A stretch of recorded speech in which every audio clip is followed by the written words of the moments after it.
So if I'm an artist and I'm trying to make a painting, it's like I'm trying to write a song.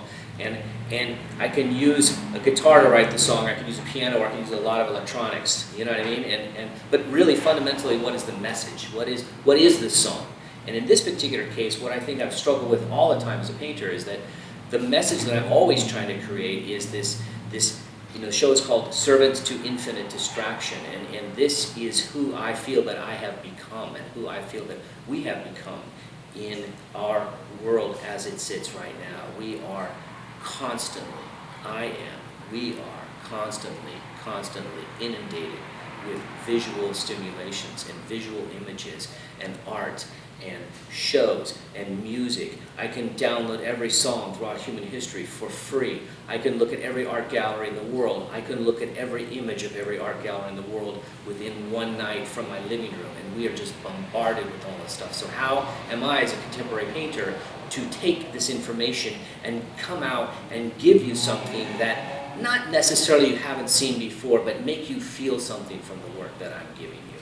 And I think that's ultimately the challenge. So servant to infinite distraction, what does that mean specifically to these paintings? What does that mean specifically to this body of work? Well, in a way, our online personas are these constructs. We become these centaurs, these like creatures of how we present ourselves through social media, and at the same time, how do I talk about myself through social media? And if you really look at that for what it is, it's like a discourse of itself talking about itself. And art has become this discourse. It's just a painting, it's just a canvas, it's just oil paint, and without words attached to it, without the meanings attached to it, it thus fails to become art. It becomes a decoration, it becomes a construct of something else, an interior design piece. But to transcend itself and to become art, we need this viable discussion to happen. And that same discussion that happens in art happens online. It happens whether we know it or not. And this discussion that we have with ourselves and with this imaginary universe of people that's out there, and how we present ourselves, and how we sell ourselves, and how we shape ourselves, and how we shape this social persona meaning, is really what I'm trying to encapsulate in this idea of that in itself is a distraction.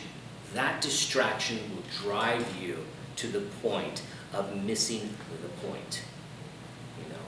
We're so concerned with this contemporary culture that we are distracting ourselves from very simple truths, which is, what does it take to be happy?